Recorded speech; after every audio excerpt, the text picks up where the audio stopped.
Good evening. Thanks for joining us. When we set out on our roadmap to freedom a few months ago, we were determined to make progress that was cautious but irreversible. And step by step, thanks to the enormous efforts of the British people and the spectacular vaccine rollout, we now have one of the most open economies and societies in Europe. And as we've always known, and as the February roadmap explicitly predicted, this opening up over the last 3 steps has inevitably been accompanied by more infection and more hospitalisation, because we must be clear that we cannot simply eliminate COVID. We must learn to live with it. And with every day that goes by, we're better protected by the vaccines and we're better able to live with the disease. Vaccination greatly reduces transmission, and 2 doses provide a very high degree of protection against serious illness and death. But there are still millions of younger adults who have not been vaccinated, and sadly, a proportion of the elderly and vulnerable may still succumb even if they have had 2 jabs. And that's why we're so concerned by the Delta variant that is now spreading faster than the 3rd wave that was predicted in the February roadmap. We're seeing cases growing by about 64% per week, and in the worst affected areas, it's doubling every week. And the average number of people being admitted to hospital in England has increased by 50% week on week and by 61% in the northwest, which may be the shape of things to come, because we know the remorseless logic of exponential growth. And even if the link between infection and hospitalisation has been weakened, it hasn't been severed. And even if the link between hospitalisation and death has also been weakened, I'm afraid numbers in intensive care, in ICU, are also rising. And so we've obviously faced a very difficult choice. We can simply keep going with all of step 4 on June the 21st, even though there is a real possibility that the virus will outrun the vaccines and that thousands more deaths would ensue that could otherwise have been avoided. Or else, we can give the NHS a few more crucial weeks to get those remaining jabs into the arms of those who need them. And since today, I cannot say that we have met all our 4 tests for proceeding with step 4 on June the 21st, I think it is sensible to wait just a little longer. By Monday the 19th of July, we will aim to have double jabbed around 2/3 of the adult population, including everyone over 50, all the vulnerable, all frontline health and care workers, and everyone over 40 who received their first dose by mid-May. And to do this, we will now accelerate the second jabs for those over 40, just as we did for the vulnerable groups, so they get the maximum protection as fast as possible. And we will bring forward our target to give every adult in this country a first dose by the 19th of July. That is, including young people over the age of 18, with 23 and 24-year-olds invited to book jabs from tomorrow, so we reduce the risk of transmission among the groups that mix the most. And to give the NHS that extra time, we will hold off step 4 openings until July the 29th, except for weddings that can still go ahead with more than 30 guests, provided social distancing remains in place, and the same will apply to wakes. And we will continue to pilot events such as Euro 2020 and some theatrical performances. We will monitor the position every day, and if, after 2 weeks, we have concluded that the risk has diminished, then we reserve the possibility of proceeding to step 4 and a full opening sooner. As things stand, and on the evidence that I can see right now, I'm confident that we will not need more than 4 weeks, and we won't need to go beyond July the 19th. It's unmistakably clear the vaccines are working, and the sheer scale of the vaccine rollout has made our position incomparably better than in previous waves. But now is the time to ease off the accelerator, because by being cautious now, we have the chance in the next 4 weeks to save many thousands of lives by vaccinating millions more people.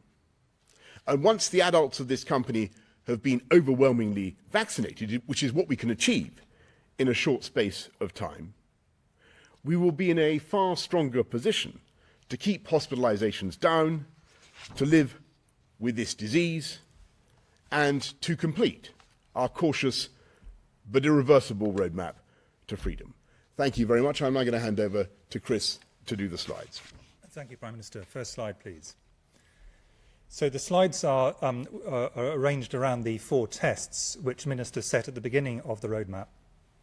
The first test is that the vaccine deployment programme continues successfully.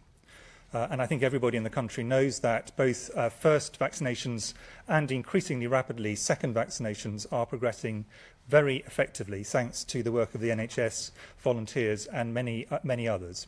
So this test has been met and we expect the rates to continue to be good as the Prime Minister has laid out. Next slide, please. The second test was that evidence shows the vaccines are sufficiently effective in reducing hospitalisations and deaths in those vaccinated. And we already have shown data that showed that for previous variants this was true. We now have data, and some more has been released by Public Health England today, which shows data around the new Delta variant. Now, what has been talked about in the press, for people who've got symptomatic disease or could get symptomatic disease, 1 dose of the vaccine does provide some protection, but you do need 2 doses of the vaccine to provide a strong degree of protection.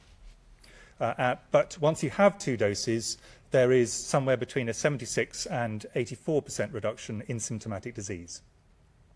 Next slide, please. The news is even better for the protection that these vaccines provide for people against severe disease. And in terms of hospitalisations, the data so far, real-life data from here in the UK, show that there is a very good reduction in hospitalisations from the new Delta variant after both 1 and 2 doses of the vaccines. So after 1 dose, between a 57 and 85% reduction, and after 2 doses, somewhere between 85 and 98% reduction in hospitalisation. So not complete protection, but very substantial protection after these. Again, it reinforces the absolute need to get the second dose of the vaccine. So in terms of is this dose this effective, the data there are very encouraging indeed. Next slide, please. And if you see the effect of this on people being hospitalised, whereas in the previous waves we had here in the UK, the great majority of those hospitalised were older, over 65 citizens, although there were significant numbers of people under 65, I think something sometimes not appreciated, and that's on the left. What we now have is that the majority of those going into hospital are now from younger groups, under 65, partly because this is the group in which this is spreading, and it always starts off spreading in the youngest groups, but largely we think because the vaccines are providing a lot of protection now for older citizens. But it is not complete, and as you can see, even in those over 65 in which double vaccination is already in place, there are still some hospitalisations, but the ratios have completely reversed. Next slide, please. The third test is that infection rates do not risk a surge in hospitalisations, which would put unsustainable pressure on the NHS. And the rates of hospitalisations at the moment are low in all parts of the country, but, and this is the important but on this test, what we are seeing is a rapid rise, particularly marked where it was first really started in the northwest of the country, but the rest of the country is following. So there has been a 64% increase since last week and in terms of the northwest, and you can see that in the dark blue colour here, and a 64% increase in England, and that rate will follow, we think, where the northwest has led. Now, these numbers are still relatively small, and if you're doubling from 50 to 100, 100 to 200, the numbers are still relatively modest compared to the capacity of the NHS. But several doubling times, relatively small number of doubling times, and you start getting to really quite large numbers. If you're doubling up from 1,000 to 2,000 or 2,000 to 4,000 over less than 2 weeks, clearly things can take off very rapidly. Next slide, please. And although the dark colours here on this map are where the rates of increase are greatest, but anywhere that is shaded in yellow or orange colours or dark brown, rates are increasing. Where they're in green, rates are decreasing. And you can see in this map that the increase in the new variant is occurring across the whole country. Next slide, please.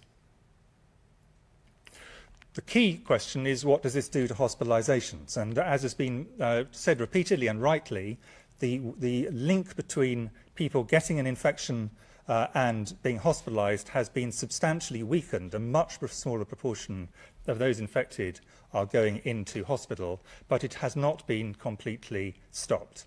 And what you can see here is that in terms of hospitalisations, again, there has been a 61% increase in hospitalisations since last week in the northwest, and a 50% increase across the country as a whole, but we expect that will probably accelerate.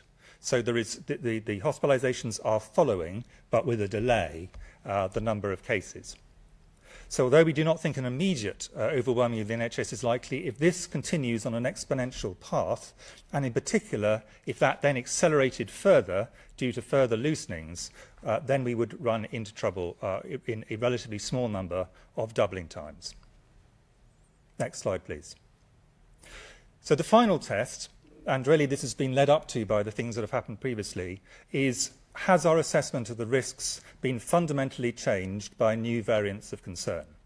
And what this slide shows is, in the orange, is the numbers of cases of the B117 alpha variant that had been the one that dominated in the UK until very recently. And that has continued on a downward path, and although it's probably stabilised a bit in the last couple of weeks, nevertheless, if this was the variant we were primarily dealing with, I think it is very likely that ministers would want to continue on the current path. The problem we have is, in the dark blue, what you can see is the Delta variant, the new variant, and that is, whilst the B117 alpha is going down, the Delta variant is going up, and currently going up exponentially. And just to make a point, the area in the grey shaded areas, the data are not complete. Those will carry on going up as data come in over the next weeks. So this is the reason why the assessment of risk has fundamentally shifted. At the end of the period that the Prime Minister was talking about, we will have a situation where a much higher proportion of people have been double vaccinated or vaccinated with coming up to the school holidays. We all want to stress that at that stage rates will be higher than they are at the moment. But the next 4 weeks will reduce significantly the risk of a very high peak, which could cause significant problems in terms of pressure on the NHS and all the knock-on effects of that, and direct deaths from COVID. Thank you very much. Thanks very much, Chris. Patrick, anything to add to that at this stage? OK, fine. Thank you. Let's go to members of the public for their questions. Andrew in Worthing. Hello. Well, it was recently reported that over 25s can now get the first dose of their vaccine, which means that 12 weeks from now, plus 2 weeks for the vaccine to kick in, that'll take them to early September when they're fully vaccinated. So my question is, do you have any plans to prioritise university students so that they too are fully vaccinated by the time they go off to uni? Thanks very much, Andrew. Well, actually, what we're saying to... Come on, thank you. Let's go. Come on, thank you, guys. Come on, you guys. Why is anyone moving? Let's go. Come on, thank you. You guys, let's go. Thank you, thank you, thank you. Watch them all, box. Let's go. Thank you.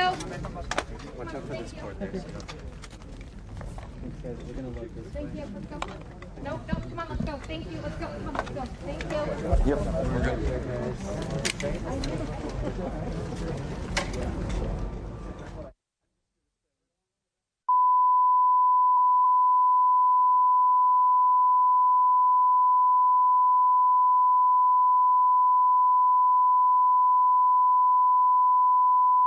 You're perfectly right, Andrew, that there will still be some time to run before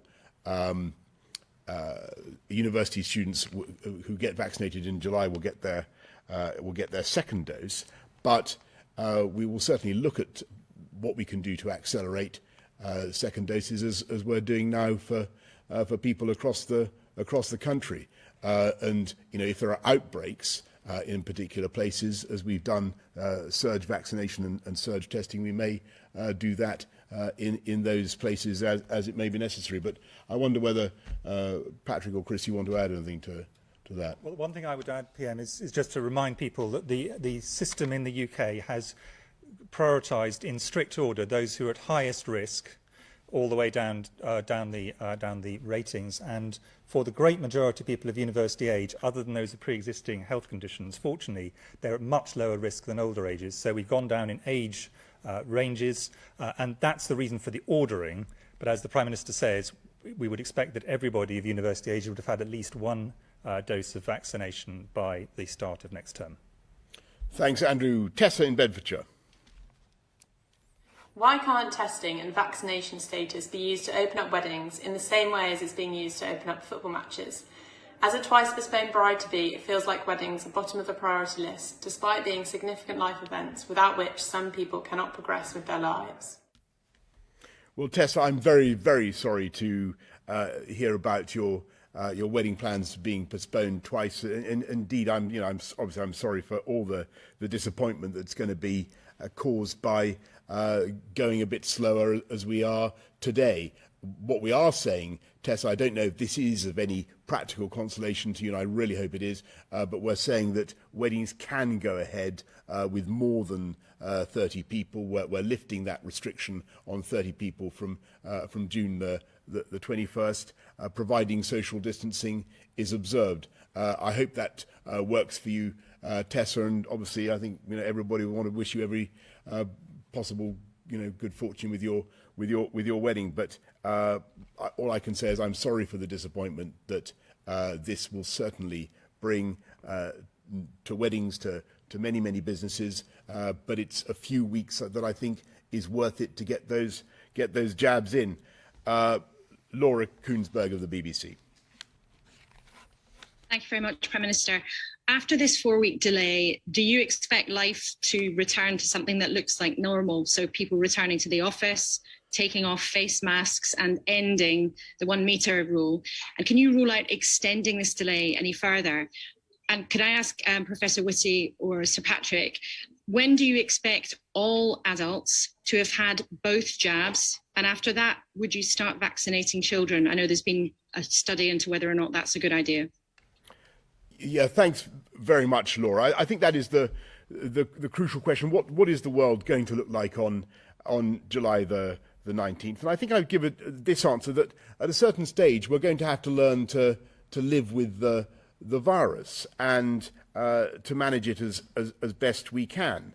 And what we're trying to do now by this delay is to reduce the current surge, and we think we can do that, and we think that a 2-week delay would make a substantial difference, and a 4-week delay we think would make even more of a difference in reducing the overall number of deaths, and that's why we're doing it. And at the end of that period by July the 19th, we do think that we will have built up a very considerable wall of immunity around the whole of the population. And at that stage, Laura, on the basis of the evidence that I can see now, I'm confident that we will be able to go forward with the full step 4, the full opening. That, of course, doesn't exclude the possibility, I'm afraid, and we've got to be honest about this, the possibility that there is some new variant that is far more dangerous, that kills people in a way that we currently cannot foresee or understand. That's obviously the case. But looking at the data now, looking at the effectiveness of the vaccines against all variants, I think that we will be able to deliver step 4 on July the 19th.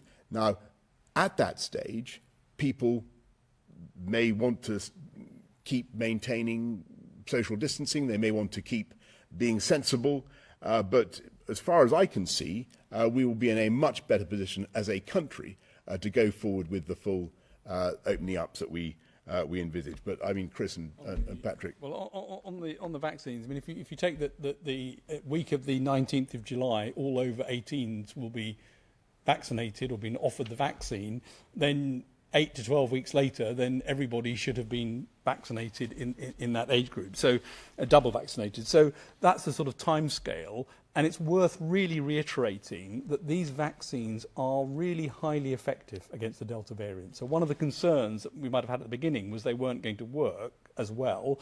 Well, first dose, not quite so much, but 2 doses very effective. And by getting to both more people over the age of 40 double vaccinated, which protects those most likely to end up in hospital or get seriously ill, and giving all over 18s 1 dose, that will reduce spread, because the single dose will put up another barrier to spread amongst the age group most likely to spread, because they have more social contact. So I think that's a sort of double protection that should be in place over the next few weeks. And then on the question specifically on children, I think as we've said several times before, the key thing with children is safety. We know that the risks in terms of physical disease to children, other than some children with significant pre-existing problems of physical health, are much, much lower than for adults. So you wouldn't want to vaccinate unless a vaccine was very safe, and vaccines are now being licensed in some countries, and we're accruing safety data on the safety of these vaccines in children. And there are 2 possible reasons you would want to vaccinate children potentially, but with caution, and this is the point I'm trying to stress. The first would be those groups who actually are at high risk of COVID, and I think JCVI will be bringing forward advice on this about which are the groups they think are at particularly high risk of COVID, and those children specifically should be vaccinated to reduce the risk of them having severe disease and, in very, very, very small number of cases, but does happen, mortality. But the wider question is around also the effect on children's particularly education, and is the multiple disruptions that might happen going to have a very negative impact on their life chances, including the effect it will have on long-term risk of physical and mental ill health. And this is going to be a decision that will have to be based on the data we have available. But at the moment, the big priority, as the Prime Minister has said, is getting through all the adults down to 18, making sure they're vaccinated and then double vaccinated. Thanks very much, Laura. Carl Dinnan, ITV News. Thank you, Prime Minister. Some of the support that you currently have in place for businesses starts to reduce during this 4-week delay. Why aren't you keeping support and protections in place at the level that they're at now? And if I could, for Professor Whitty, if we don't have this delay in the easing of restrictions, what does your modelling tell you could happen to hospitalisations? What's the worst that could happen to the NHS? Thanks very much, Carl. Well, look, the crucial thing about what we're agreeing to do today is to keep going with the openings that we've got in place. So we're not going backwards. I don't think any of the scientists have actually called for a reversal, and that's very important. It means that the businesses that are currently open and trading can continue to do that. We're giving, as you know, all the support measures that have been put in place are intended to last through to September. In terms of business rates, local authorities do have an extra £1 billion to cover those who need it. But I think the most important thing I can say to those businesses who are being asked to wait another 4 weeks, or maybe as little as 2 weeks, but let's be realistic, probably more likely 4 weeks. I am confident that we'll get there. And there's a difference between the June the 21st date and the July the 19th date, at least in this sense. The June the 21st date was always a not before date. I do think that looking at all the, in other words, we weren't going to take that step before June the 21st. But looking at the data that I can see now, looking at the scale of the vaccine rollout, I'm pretty confident that July the 19th will be, as it were, a terminus date, and that we'll be able to take things forward from there. Sorry, Chris. No. The question in terms of, you addressed it to me, the question really on the modelling will be to Patrick, but I will just do a preamble on that to make 2 points.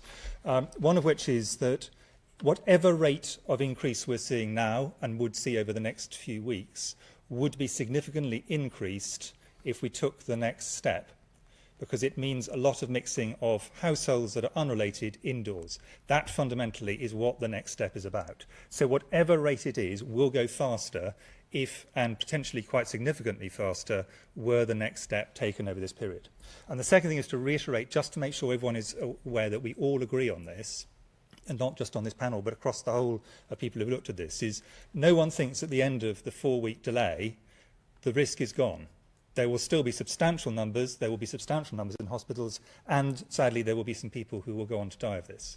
The question is a matter of balance. What are the things which is in a sense reasonable to do to eliminate avoidable mortality and overwhelming of hospitals over the short term, where if people died, it's not just a death delayed, it's a death completely averted?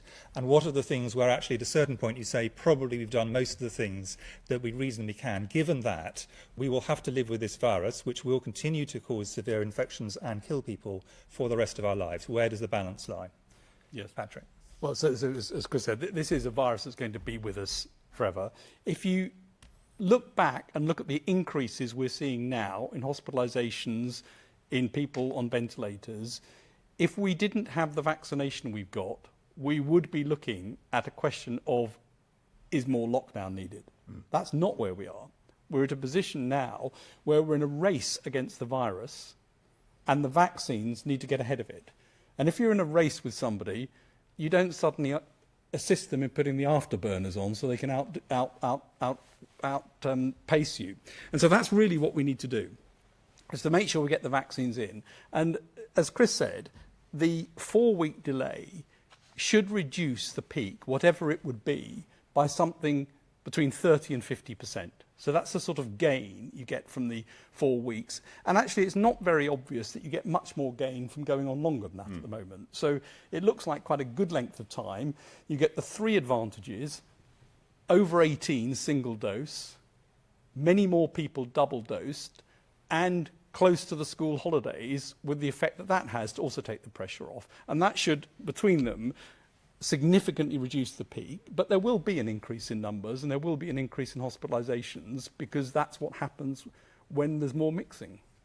Thanks very much. Tom Harwood, GB News. Thank you, Prime Minister. We've heard a lot about how we want this roadmap to be completely irreversible, and that after 4 weeks, hopefully, all those restrictions are gone and don't come back. But we also know that in the winter, in the late autumn, these diseases can spring up again pretty naturally. They can get pretty nasty. The Health Secretary has previously spoken about a plan for booster jabs in the autumn.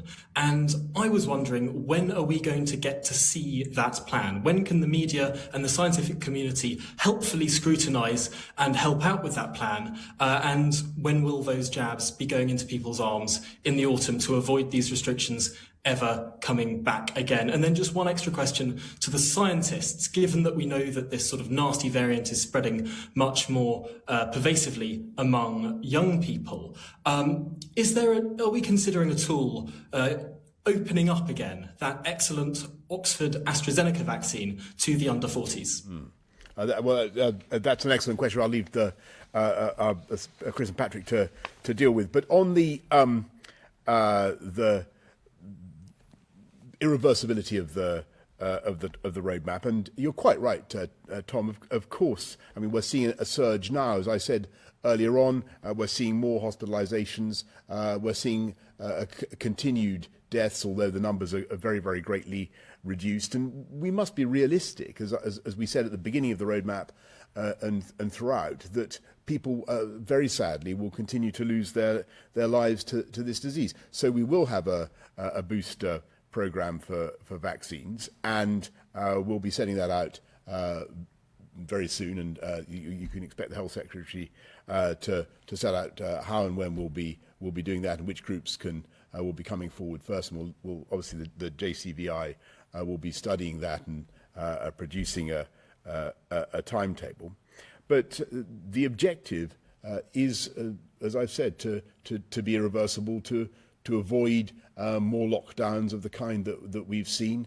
And as things stand, I can't see a reason to do that. Though there will, as everybody has said, be further surges of the disease. Do you want to go on Astra for under 40? Astra for under 40s? Yeah, I'll make a comment, and then Chris will want to build on it. I mean, the balance is always the risk benefit in any drug or vaccine, and obviously the benefit is greater in this particular case the higher the level of virus. So the risk benefit changes all the time depending on where you are, and these are decisions that are rightly ones for JCVI to look at, where the risk benefit falls at any point in the pandemic. And I think at the moment the plan is to get all of the 18s and over vaccinated single dose with other vaccines, Pfizer and Moderna, and that's the target for the week of July the 19th. Chris, do you want to add to that? No, and the only point to make, which is the obvious one, is the risk-benefit of the vaccines as currently laid out is very strongly in favour of vaccination. And we really would encourage everybody to get their first jab and get their second. In terms of exactly which vaccines, as with exactly which drugs for other bits of medicine, that may slightly change at the margins, and JCVI will continue to look at it. But at this point, we're very clear that this is a sensible approach which actually maximises the risk-benefit, so that people who get vaccinated can be confident that they are increasing their chances of a very healthy and good outcome over the next period. I mean, it's worth saying that the vaccines we've got are spectacularly more effective than we ever dared hope. I mean, they really are very good. That is true. Thank you very much, Tom. Jason Groves, Daily Mail. Thank you. Professor Whitty, can I pick you up on your earlier answer? Are you as confident as the Prime Minister that July the 19th will be the end of this matter? We will be able to lift restrictions then. And Prime Minister, we've had an awful lot of false dawns over the last 18 months. I hear what you say about a possible nasty new variant. Barring the emergence of one of those, though, are you able to give us a sort of cast iron guarantee that this will be the last delay, provided nothing else turns up? And finally, what would you say to Andrew Lloyd Webber, who says that you're bankrupting a sort of critical and irreplaceable industry? There's plenty of other people in his position too. Do they factor at all in your calculations when making decisions like this? Thanks, Jason. Look, of course they do. And I've got colossal admiration for Andrew Lloyd Webber. The entire theatre sector is one of the great glories of this country. And, you know, it's broken everybody's heart to see what we've had to go through. And I bitterly regret the fact that we must be cautious again now. And actually, on Cinderella and Lord Lloyd Webber's latest production, I think we're in talks with him to try to make it work, and we'll do whatever we can to be helpful. As I said earlier on, there are some pilot events that we hope will be able to go ahead even in the next 4 weeks. And as for your question about, can I give a cast iron guarantee that there won't be further delay on the basis of what we can currently see? Well, all I can say is, on the basis of what we can currently see, I am confident that, as I said, July 19th will be a terminal date, not a not before date. But that is on the basis of the evidence currently before us. We have reasons to be confident, looking at the scale of the vaccine rollout, looking at the, as Patrick was saying, looking at the levels of protection they give. And in terms of your question to me, actually, I completely agree with the Prime Minister's answer, and I'm sure Sir Patrick would as well. Thank you. Thanks very, very much. Jim Pickard, Financial Times. Prime Minister, one area of major public confusion at the moment is what to do about the summer holidays and whether to take them abroad. Grant Shapps, the Transport Secretary, has said people don't have long to wait for their summer breaks abroad. Other ministers, such as George Eustace, the Environment Secretary, have encouraged people to stay at home. Which of these contradictory pieces of advice would you recommend? And on a sort of related question, it's increasingly clear that many industries will still be struggling by the end of the summer, such as aviation and hospitality. Is there any situation in which you can see the furlough scheme and other major business support schemes continuing beyond their current end date, the cliff edge at the end of September? Jim, thanks very much. Well, it follows from what we've all been saying about July the 19th, that things could still change very much, and I think probably will change very much for the better in this country, in the sense that I think we will see a substantial opening up, even more open than we currently are for a lot of the summer. On travel abroad, I think that the most important thing is just to follow the red, amber, green guidance that we're giving. That's continually reviewed, and that's the important thing. I wouldn't want to give any more guidance than that at this stage, Jim. And sorry, I can't remember what your last question. What was your second question? For struggling industries beyond. Sorry, forgive me. Absolutely. On furlough, we always made sure that the furlough scheme would continue until September to take account of the whole spread of the roadmap. Chancellor has always been very, very clear about that. We don't think that there will be, on the basis of what we can see now, Jim, in the data, on the basis of the vaccine effectiveness that we can see now, we don't think that we'll need to change that. Thanks very much. Joe Murphy of the Evening Standard. Thank you very much, Prime Minister, and thanks, gentlemen, for answering our questions again. Sir Patrick, you said the vaccines are spectacularly good, and a lot of people argue that all we need to do now is to let infections rise, and that'll be okay if hospitalisation and deaths don't increase. Based on what you know so far, would you be relaxed if infections went back to January levels?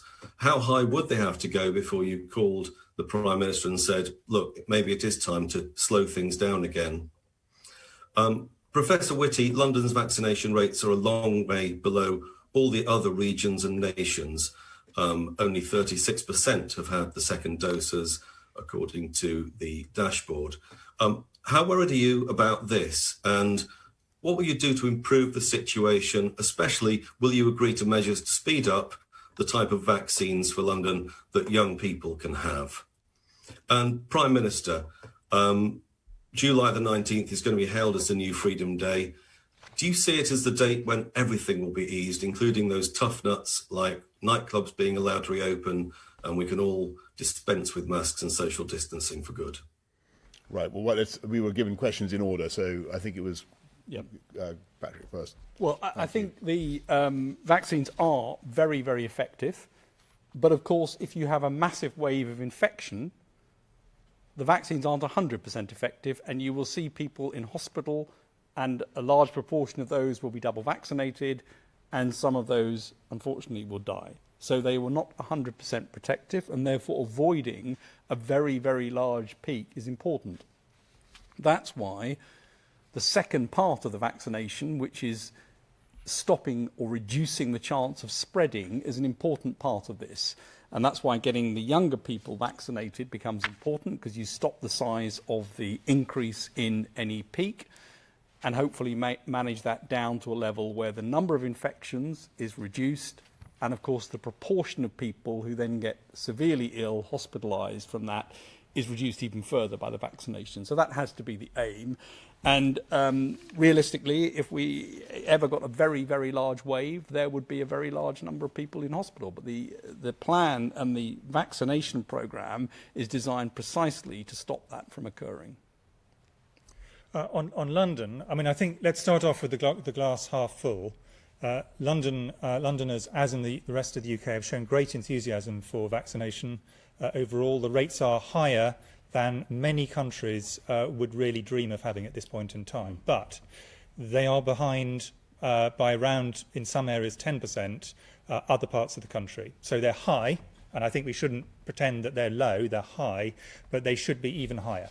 And it is, some of this is mechanistic. It's because there's a lot more people move around in London. Records and so on are less clear-cut. There's a number of reasons why London, in common with other major cities in the UK, always tends to have slightly lower rates of vaccination and screening and many other medical interventions of this sort. But you are completely right that what we need to do is concentrate on these areas where the rates are lower, because we want to get all of them right up to the very highest rates, which is what provides protections for individuals, and by being vaccinated, someone provides protection for those around them. So you are completely right. We do need to concentrate on them and look in the different particular bits of London, because London is a very varied city, and find the areas with the lowest rates and really push to get them up, whatever the reasons are.